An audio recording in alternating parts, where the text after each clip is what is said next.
Today we're building a trebuchet, I believe.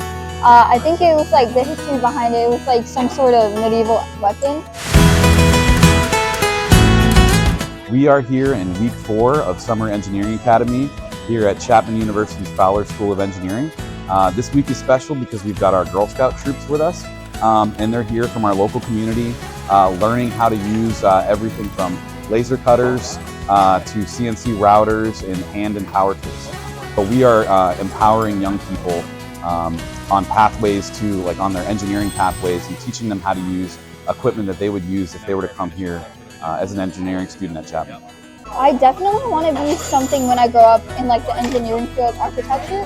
I'm a future engineer just because it's something that I enjoy. I know it's something that I'd be great at, and could pursue in the future. This week will help me because it's teaching me I can pursue what I wish to, with all the professors and teachers telling us that we can do what we want. I'm learning that sometimes you can get really frustrated in engineering, but asking help and asking other people to help you and learning from them is really helpful. I mean, this is amazing. I mean, just to see them go through the process of design, build, and then fabrication, and then from there we actually doing the launching. This is just great. I wish I would have had these opportunities when I was in high school. This is our future.